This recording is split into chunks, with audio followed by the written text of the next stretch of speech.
যুদ্ধ বিধ্বস্ত মধ্যপ্রাচ্যের দেশ সিরিয়ায় আসাদ সরকারের পতনে একের পর এক সামনে আসছে দেশটির অর্থনৈতিক দুরবস্থার চিত্র। তবে দেশটিকে সমৃদ্ধ করতে নানা পদক্ষেপ নিচ্ছে অন্তর্বর্তী সরকার। সাধারণ মানুষ এখনও ভবিষ্যৎ নিয়ে রয়েছে উদ্বেগ উৎকণ্ঠায়। এর মধ্যেই বিদ্রোহী গোষ্ঠী হায়াত তাহরির আল শামের নেতা আবু মোহাম্মদ জোলানি দেশ নিয়ে তার পরিকল্পনার কথা জানিয়েছেন। মধ্যপ্রাচ্য ভিত্তিক সংবাদ মাধ্যম আশরাক আল আউসাদকে দেয়া সাক্ষাৎকারে তিনি জানান, অর্থনৈতিকভাবে সিরিয়াকে মধ্যপ্রাচ্যের শক্তিশালী দেশ সৌদি আরবের মতো করার পরিকল্পনা তার। রিয়াদকে অর্থনৈতিকভাবে শক্তিশালী করতে প্রশাসনের দৃষ্টিভঙ্গির ভূয়সী প্রশংসাও করেন তিনি। এছাড়া সিরিয়ার নারীদের অধিকার নিশ্চিতের প্রতিশ্রুতি দেন আল জোলানি। এ সাক্ষাৎকারে ইরান নিয়ে সতর্কতা উচ্চারণ করেন এ বিপ্লবী নেতা। তার অভিযোগ, সিরিয়াকে নিজেদের ঘাঁটি হিসেবে ব্যবহার করেছে তেহরান।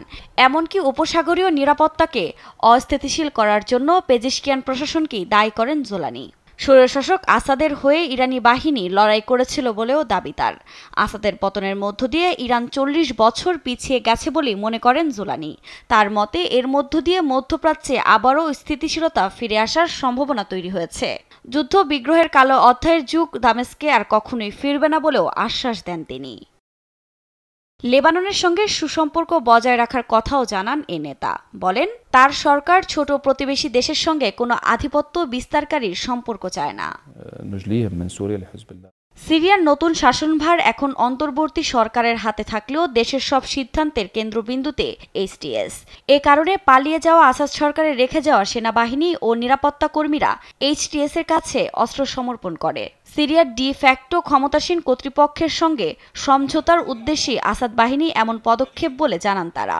তবে আগামী মার্চ পর্যন্তই অন্তর্বর্তী সরকার ক্ষমতায় থাকবে বলেও জানান জোলানি। আফরিন মৌ, নিউজ ডেস্ক, দেশ টিভি।